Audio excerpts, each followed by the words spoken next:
Illustration number 6.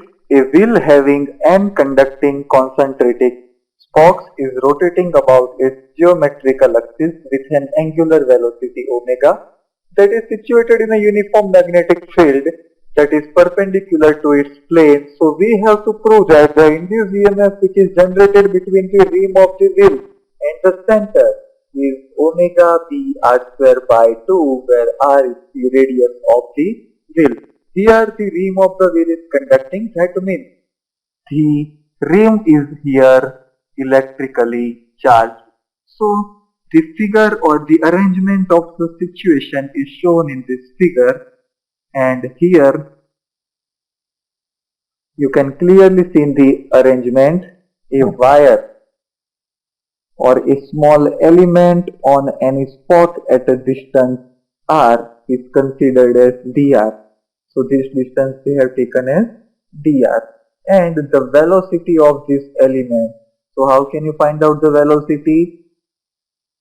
Around the radius, and the rotational means the angular velocity is omega. So I can consider v is equals to r omega. So let's stating first this important thing. A small element is dr.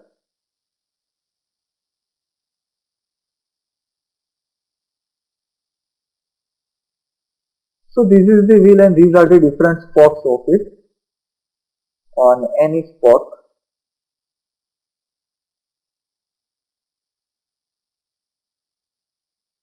then we have to consider that the distance from center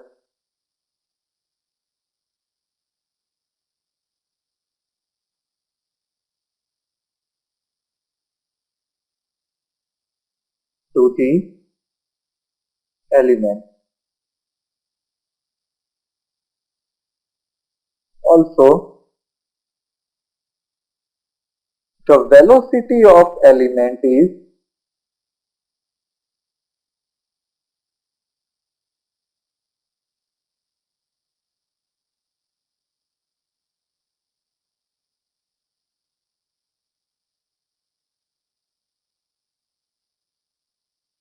v is equals to r omega. Therefore, now I can find out the EMF which is induced in the small element dr is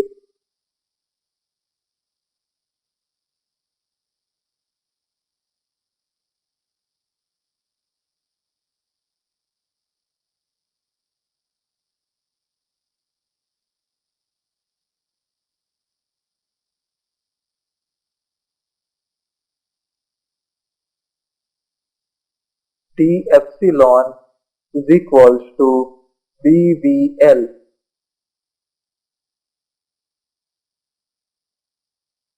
or BLV. Now I am substituting the value of equation 1 in this. So B into R omega, and this L is the length.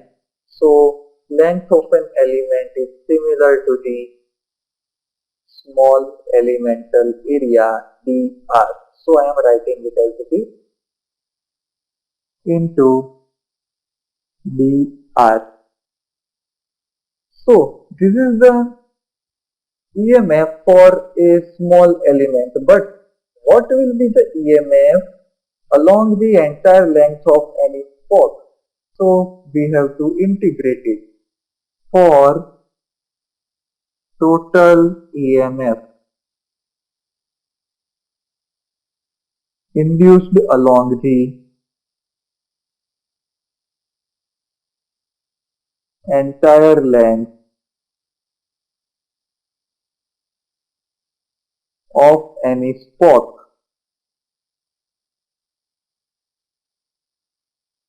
is therefore epsilon is equals to integration r is equals to 0 to r is equals to capital R d epsilon,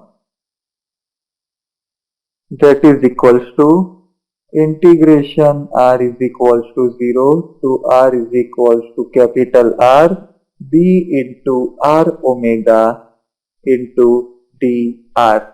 But here b and omega are constant with respect to r, so I am taking it outside. So r is equals to 0 to r into dr, that is equals to d omega r square by 2 0 to capital R is equals to b omega. First of all, maximum value we have to substitute, so it is capital R square by 2 and then initial value, so it is 0. So the final answer will be, that means total EMF induced of any spoke is equals to b omega capital R square by 2 is the required equation.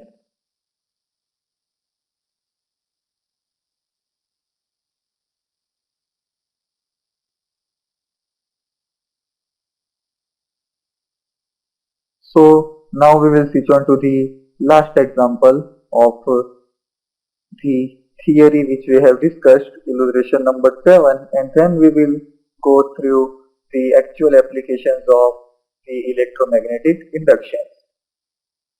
Illustration number 7. A U-shaped conducting frame is placed in a magnetic field B in such a way that the plane of frame is perpendicular to the field of line. This is very similar to the above case. That was the case of a tire. In this we are using a U-shaped conducting frame. So just the usage of equation will be slightly different. A conducting rod is supported on the parallel arms of the frame that are also perpendicular to them and is given by a velocity v0 and time 0 seconds. So we have to prove that the velocity of the rod at time t will be given by this equation. So first of all, you consider this figure.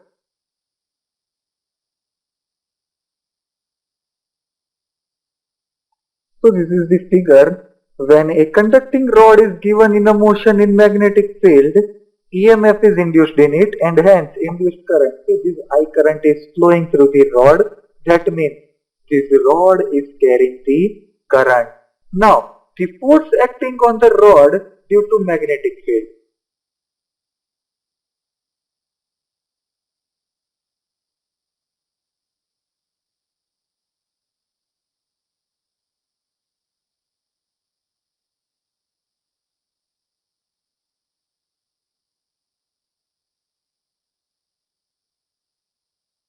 Is given by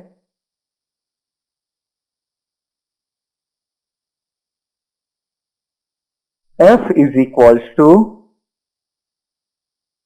BIL.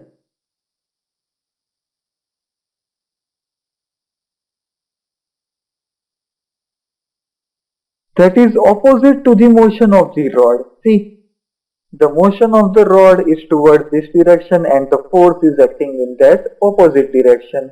So, the EMF induced in a rod at time t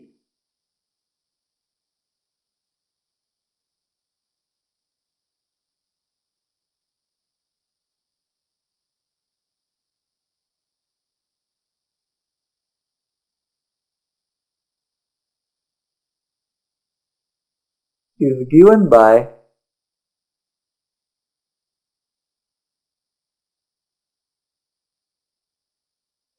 epsilon is equals to minus BV. Here I am using the subscript t because they have taken the velocity at time t and the length will be remain constant as it is.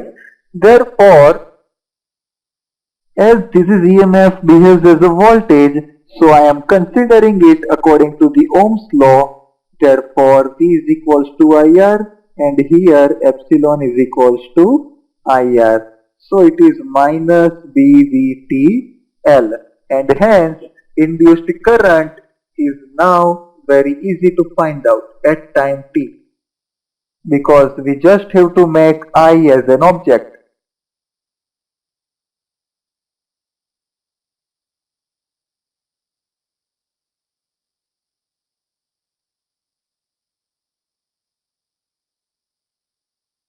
So I is equals to minus d VTL divided by R.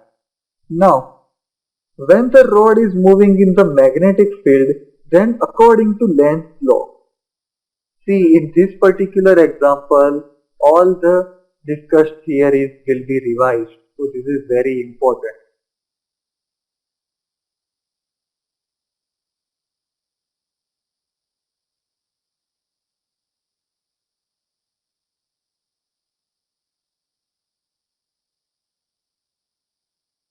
Therefore, F is equals to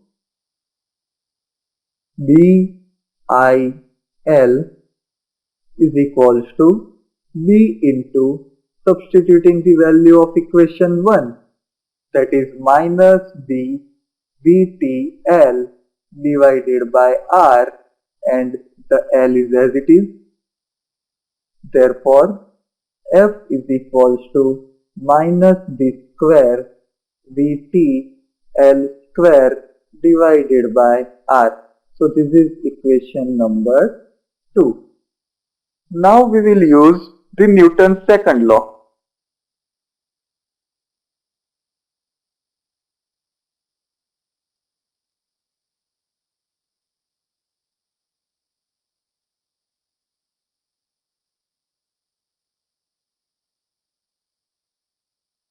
F is equals to ma, and a is the rate of change of velocity with respect to time, and here the velocity at time t we are taking. Therefore, F is equals to m dvt by dt. But from equation number 2, the value of force what we have obtained, and here is the same as the value of force. So comparing equation 2 and 3,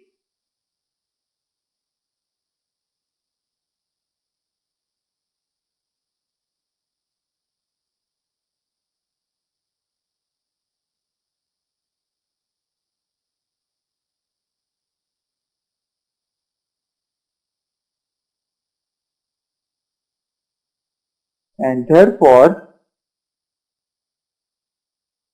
m dvt by dt is equals to minus b square L square Vt over R. Now, in order to find out the Vt, I am taking this Vt in the numerator to the left hand side and the remaining terms on the right hand side. So my equation will become dVt over dt is equals to minus b square L square divided by m into r into dt. Now, see, in both the sides there are small elements of velocity and here the small element of time, or we can say time interval. So, in order to know the effect of the induced EMF, or we can say the velocity entire the rod, then we have to integrate this equation. So, write in this way, integrating the above equation we get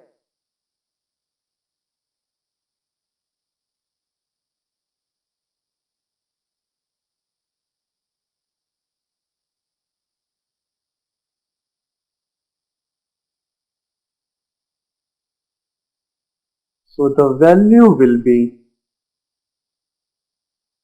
integration dVt by Vt.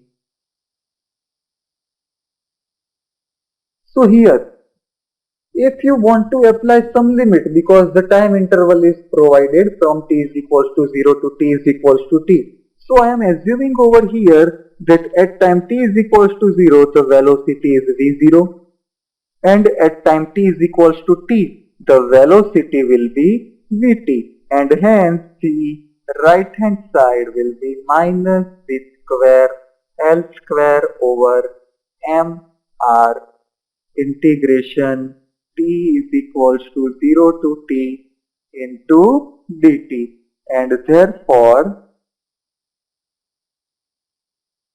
ln Vt, because 1 upon Vt is having the integration ln Vt from V0 to Vt is equals to minus b square L square upon mr. This integration will be time t from 0 to t. Now applying the initial and final limits, so the relation will be, therefore ln Vt minus ln V0 is equals to minus b square L square over mr into small t.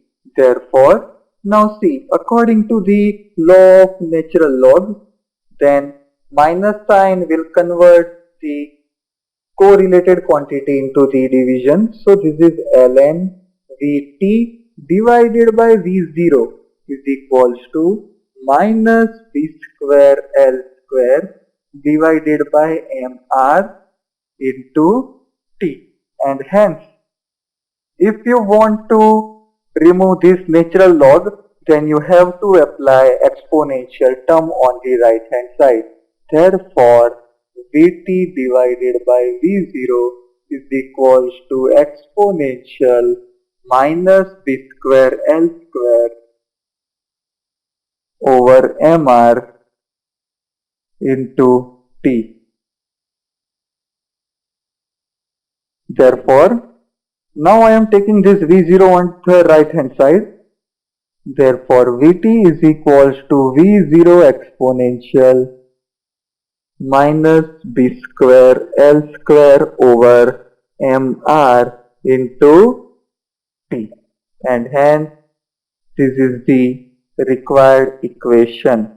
So with this, our illustrations of above discussed theories are over. Now we will see the applications or the development in the electromagnetic induction. So let's start the illustration number 8, which is related to self-induction topic, in which we have to find the value of self-inductance of a very long solenoid of length small l. It is having the total number of turns equal to capital N and cross-sectional area is capital A.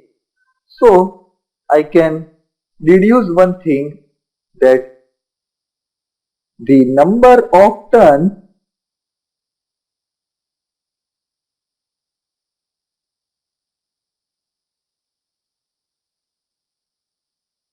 per unit length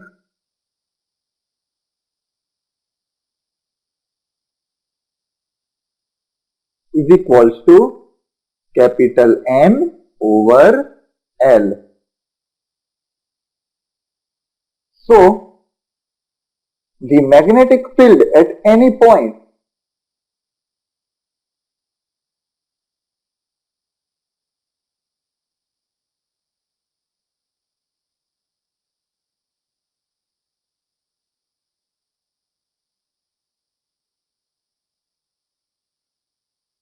of the solenoid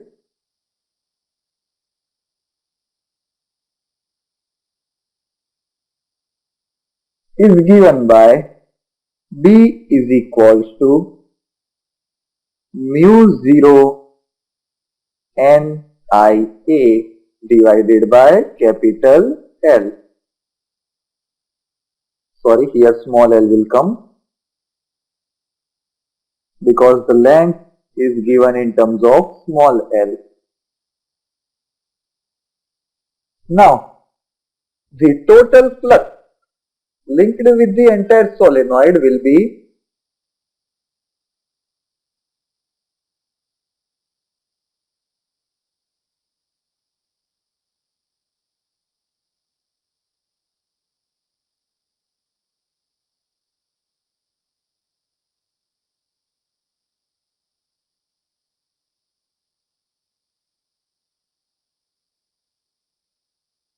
phi is equals to E into A.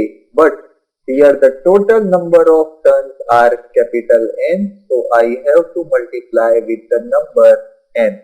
Now, substituting the value of B into A and N. So, here there is slight printing mistake in your textbook, you just correct it. In the terms of B, this A will not come. So it is just mu 0 Ni divided by L. And now I am putting the value of B in my equation number 2. Therefore, phi is equals to mu 0 Ni A divided by L into N. Now see, N into N is N square. Therefore,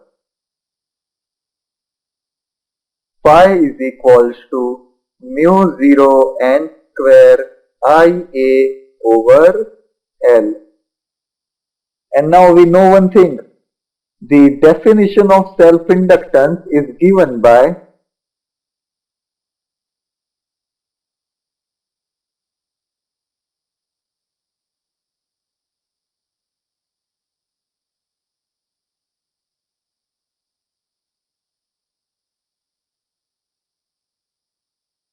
L is equals to pi over I. That is equals to mu 0 N square A divided by L. So this is the required equation for self-inductance, and this question is most important because it is many times asked in 2 marks.